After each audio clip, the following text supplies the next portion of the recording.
ओम शांति। मेरा नाम है बीके गीता बहन और लौकिक में मैंने पढ़ाई की है डिप्लोमा इन फार्मेसी और बीए इन साइकोलॉजी। शुरू से बचपन से मुझे ईश्वर के बारे में दो सवाल मेरे मन में रहते थे। एक तो ये कि ईश्वर कौन है, वो कहाँ रहते हैं, कैसे है। तो जो भी मेरे बड़े थे, जिन जिनको मैं मानती थी, मैं उनसे पूछती थी कि ईश्वर कौन हो सकते हैं, क्योंकि मेरे माता पिता दोनों लौकिक में टीचर थे और दोनों ही नास्तिक थे। तो मूर्तियों में भगवान होते हैं, इसको मैं नहीं मानती थी। तो भगवान कौन है, ये प्रश्न मन में रहता था। जिन जिन से मैं पूछती थी, वो अपनी अपनी आस्था के अनुसार मुझे बताते थे कि भगवान कौन हो सकता है, परंतु किसी भी जवाब से मन को संतुष्टि नहीं मिलती थी। मैंने अपने पिता से एक बार पूछ लिया कि पिताजी बताइए कि भगवान कौन है। तो पिताजी ने जो जवाब दिया उसमें मुझे थोड़ी सी संतुष्टि हुई कि उन्होंने बताया कि मैं भगवान को मानता तो हूँ, मैं इतना ही जानता हूँ कि वो एक शक्ति है, सर्वोच्च शक्ति है। तो ये जवाब मुझे थोड़ा सा सही लगा, लेकिन मुझे लगा कि सबसे मैंने पूछ लिया है, तो लगता है कि कोई भी इंसान भगवान के बारे में बताने में सक्षम नहीं है, और हो सकता है कि खुद भगवान ही आकर के बता सकता है कि मैं कौन हूँ। दूसरी बात मेरे मन में थी ईश्वर के बारे में कि हमने महाभारत में देखा है कि भगवान कहते हैं कि हे अर्जुन, ये सब अधर्मी लोग हैं, तो तुम इन सब को खत्म करो, मार डालो।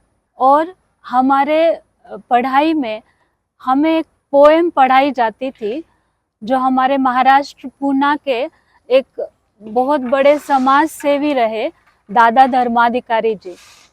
तो उनकी पोएम में उन्होंने लिखा कि अगर कोई इंसान दूसरे इंसान को मारता है, खत्म करता है, तो ये जैसे इंसानियत को खत्म करना हो गया। तो मेरे मन में सवाल उठता था कि अगर एक मनुष्य ऐसा कहता है कि इंसान होकर किसी दूसरे इंसान की हत्या करना इंसानियत को खत्म करने जैसा है, तो भगवान कैसे कह सकता है कि ये सब अधर्मी है, तो इन सब को खत्म करो। तो ये दो सवाल मन में रहते थे, लेकिन जवाब नहीं मिला था। मुझे किताबें पढ़ने की बहुत आदत थी। जब मैं बहुत छोटी थी, 8वीं 9वीं क्लास में, तो मुझे एक किताब मिली।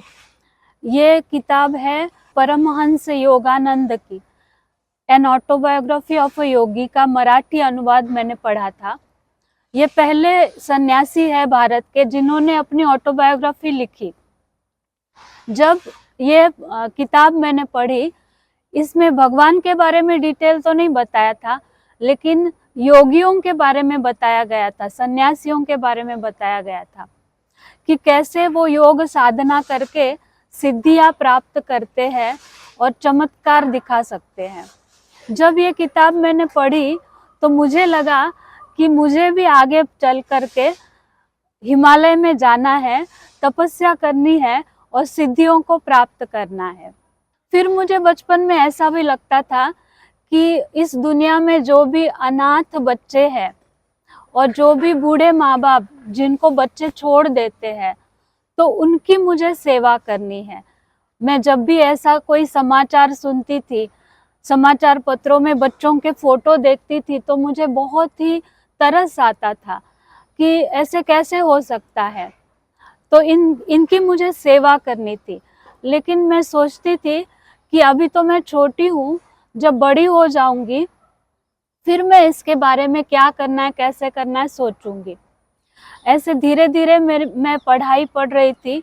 तो जब मैं फार्मेसी के सेकेंड ईयर में थी, तो मुझे मेरे लौकिक मामा जी, जिनका नाम है डॉक्टर सतीश पाडगांवकर, जो अंबरनाथ ठाणे जिले के बहुत जाने माने समाज सेवी है, उन्होंने मुझे बताया कि देखो, मैं आज तक बहुत सारी आध्यात्मिक संस्थाओं में घूमा हूँ, लेकिन एक संस्था है जिसका नाम है प्रजापिता ब्रह्मा कुमारी ईश्वरीय विश्वविद्यालय।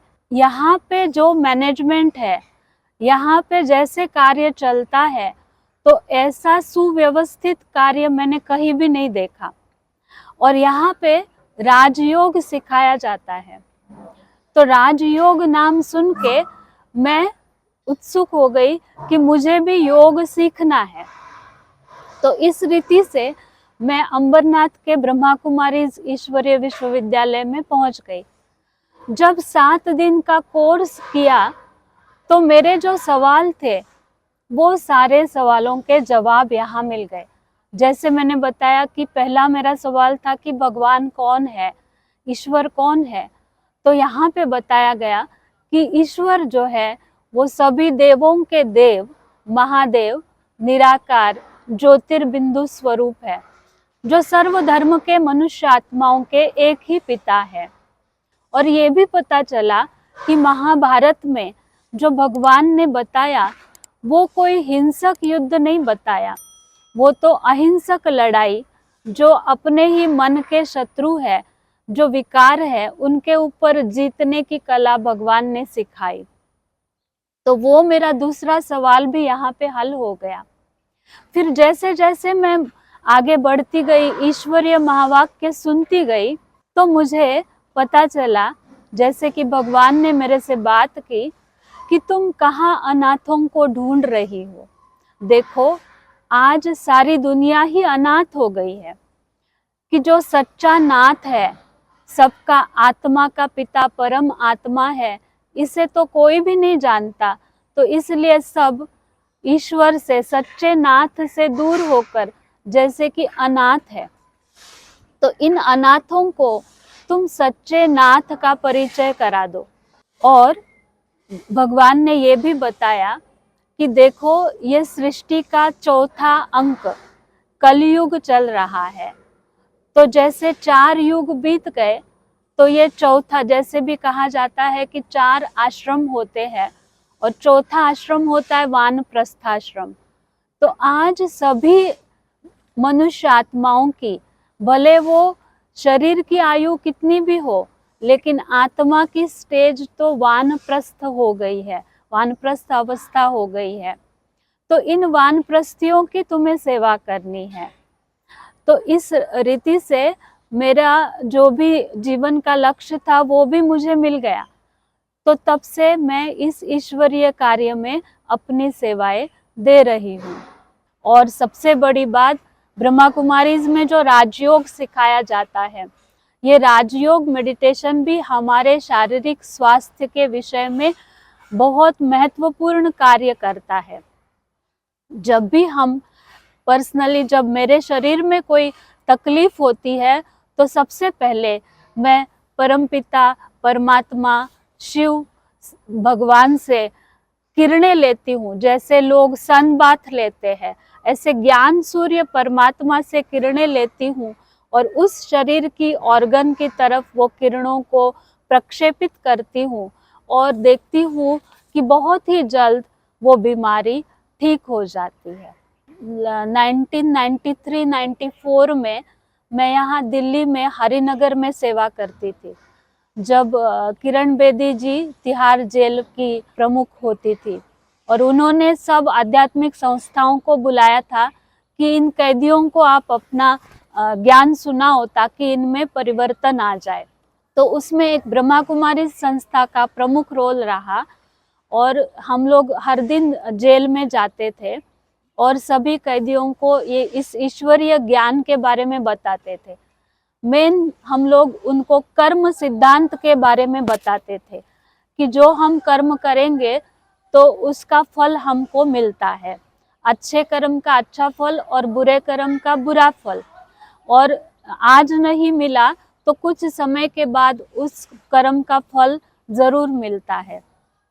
तो अगर अपने जीवन को सदा काल के लिए सुख शांति से संपन्न बनाना है, तो हम जरूर कर्मों की गति समझ करके अपने कर्मों में परिवर्तन लाए, तो सभी लोग बड़े ही प्यार से ये ईश्वरीय ज्ञान सुनते थे और हम देखते थे कि देखते ही देखते उनके अंदर सारे पॉजिटिव परिवर्तन आ जाते थे। हाँ, जैसे कि हम लोग प्रैक्टिकल में, मेरे साथ जब एक बहन गई तो उन्होंने नोट किया कि दीदी आप जब बात करना शुरू किया आपने, तो उनकी आंखें कैसी थी कि आप देखेंगे कि जो भी कैदी होंगे, जो भी जिन्होंने कुछ भी बुरा कर्म किया होगा या कभी कभी गलती से भी पकड़े गए होंगे, तो उनकी आंखों में एक निराशा, एक क्रोध की भावना ऐसे हमेशा रहते। लेकिन जैसे ही हम ज्ञान सुनाने लगते तो उनकी आंखें ही शांत हो जाती थी और बाद में वो अपना अनुभव बताते थे कि दीदी हम हमारे मन में कुछ सवाल लेके बैठे थे, लेकिन आपको पूछने से पहले ही आपने हमारे सवालों का जवाब दे दिया। तो हम उनको कहते थे कि देखिए कि आपके मन में क्या चल रहा है वो तो हम नहीं जानते, लेकिन हम जब भी यहाँ आपको ज्ञान सुनाने के लिए बैठते हैं तो हम भगवान का आवाहन करते हैं कि हे ईश्वर आप आ जाओ और ये जो आपके बच्चे हैं थोड़ा सा राह भटके हुए हैं, तो इनको अपना ज्ञान सुनाओ। तो जब भी हम उनको सुनाते थे तो उनके मन की बात का जवाब ईश्वर के द्वारा मिल जाता था। वहाँ पे एक कैदी थे, कई सारे कैदी बाद में छूट के सेंटर पर आकर के कोर्स भी करते थे। एक विशेष कैदी था वहाँ पे जिनका नाम था हरि सिंह, जिन्होंने भारत का ही प्लेन हाईजैक किया था और उनका मतलब अच्छे भावना थी उनकी, उनका हेतु बुरा नहीं था।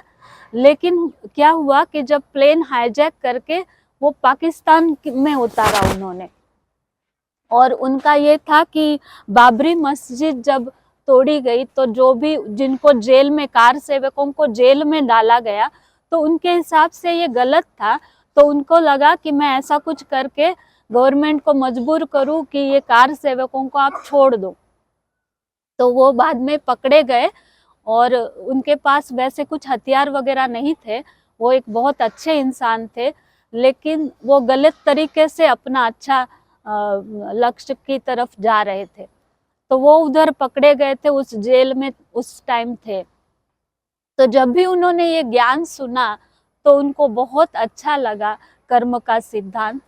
तो उन्होंने बहुत अच्छे अच्छे अनुभव हमको उस टाइम अपने सुनाए कि इस ज्ञान से मेरे अंदर क्या परिवर्तन आया। और बाद में जब भी वो जेल से छूटे तो वो सेंटर से संपर्क करके उस सेंटर के अंदर आने लगे। तो ऐसे कई कैदियों में वहाँ पे परिवर्तन दिखाई देता था। अभी तक तो मैंने आपको ज्ञान के बारे में और ज्ञान के कई कैदियों के साथ के अनुभव के बारे में बताया। अभी मैं अपने जीवन का भी एक आध अनुभव आप सबको सुनाऊं कि भगवान हमको कैसे मदद करता है। बहुत साल हुए इस बात को। हम लोग गोवा में रहते हैं और गोवा से उस समय ट्रेन नहीं हुआ करती थी डायरेक्ट, तो 25 साल पहले की बात है। तो वहाँ हम लोग बस लेकर के आते थे। तो एक बार ऐसे हुआ कि बस से वापस जा रहे थे और जो हमारे साथ बड़ी दीदियाँ हुआ करती थी, तो वो माउंट आबू में ही रुक गई। माउंट आबू जाना होता था, गोवा से माउंट आबू जाने के लिए ट्रेन नहीं होती थी, बस लेके जाते थे। तो माउंट आबू में कुछ कारणवश, कामवश हमारी बड़ी दीदियाँ रुक गई और हम उस समय छोटे हुआ करते थे और हम दो छोटी बहनें बस लेकर के वापस आ रहे थे।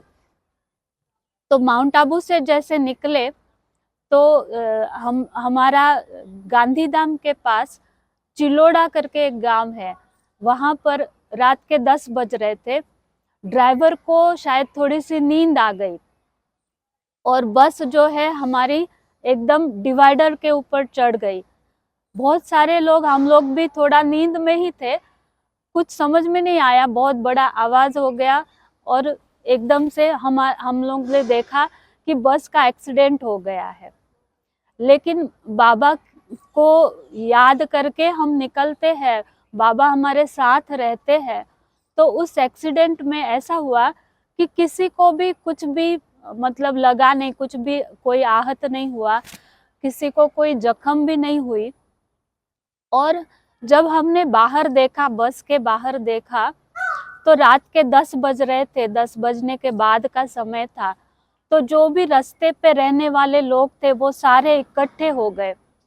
तो मन में थोड़ा सा डर हो गया कि अभी क्या करें, बस तो एकदम बंद हो गई है और कहाँ पे जाए, क्या करे। वो लोगों को देखने से थोड़ा डर आ गया। लेकिन तभी उसमें से एक दो माताएं सामने आई जो पास में रहने वाली थी, और उन्होंने गाड़ी का आवाज सुना और वो भाग करके सामने आई और वो बोली कि देखो बहन जी, हम लोग ज्ञान में चलते हैं, तो आप, हमारा यहाँ पास में घर है, तो आप हमारे यहाँ आ जाइए। तो हम लोग बस मना पूरी भरी हुई, लगभग 50 लोग थे। तो हमारा ये विचार चल रहा था कि अभी क्या होगा, लेकिन बाबा ने हमारी तैयारी पहले से कर दी थी। बस को वही खराब होना था या डिवाइडर पर वही चढ़ना था जहाँ पे हमारी पूरी व्यवस्था की हुई थी। तो जब वो माताएं हमको लेके गई, तो वो गुजराती परिवार थे। तो आप जानते हो गुजराती पूरे जॉइंट फैमिली रहती है, तो साथ में रहते। तो वो सब भाई बहनें साथ में रहते थे, उनका बड़ा सा घर था। और पूरे हमारे 50 लोगों की उन्होंने रात में रहने की, खाने पीने की, भोजन की, भोजन तो खैर हमारे साथ था, लेकिन बाद में भी अगर कुछ बनाना हो तो उन्होंने सारी व्यवस्थाएं हमारी कर दी। तो हम लोग तो सोच में पड़ गए थे कि अभी क्या होगा, कैसे होगा। बड़ी बहनें भी हमारे साथ में नहीं है, तो इन 50 लोगों की हम इतने रात में कहाँ व्यवस्था करें। लेकिन भगवान ने हमारे से पहले ही हमारी व्यवस्था वहाँ पे करके रखी थी, जो हमको कोई भी परेशानी नहीं हुई और हम वहाँ पे आराम से रहे। दूसरे दिन हमारी बस ठीक हो गई और हमारी आगे की यात्रा चालू हो गई। तो ऐसे ही हर बार जब भी कोई विघ्न आता है, तो वो कहते हैं ना, एक चित्रकार ने चित्र बनाया जहाँ पे दिखाया कि दो लोग जा रहे हैं रास्ते से और आगे एक मोड़ आ जाता है, तो उस मोड़ पे एक अकेला ही जा रहा है। तो कहते भक्त ने भगवान से पूछा कि हे भगवान, ये क्या, जब रास्ता सीधा था तब तो आप मेरे साथ साथ चल रहे थे, और जब मोड़ आ गया तब आपने मेरा साथ छोड़ दिया। तो भगवान कहते हैं कि हे भक्त, देखो, जब रास्ता सीधा था तब तो मैं आपके साथ साथ चल रहा था, लेकिन जब मोड़ आ गया, माना कोई संकट आ गया, तो मैंने तुम्हें अपनी गोद में उठा लिया। वो पाँव तुम्हारे नहीं है, वो मेरे पाँव है। तो ऐसे ही इस जीवन में हमेशा अनुभव होता है कि जब भी कोई ऐसे संकट आता है, जब भी कोई ऐसी बात आती है, ऐसे छोटे बड़े हर दिन की दिनचर्या में कोई भी बात होती है, तो भगवान हमको, क्योंकि ये कलयुग है, ये पुरानी दुनिया है, तो यहाँ पे विघ्न तो जरूर आएंगे, समस्याएं तो जरूर आएंगी, लेकिन हर विघ्न में, हर समस्या में, वो चाहे छोटी भी हो चाहे बड़ी से बड़ी हो, लेकिन भगवान अगर साथ है तो हमारा बेड़ा पार हो जाता है, सहज मार्ग मिल जाता है। ओम शांति।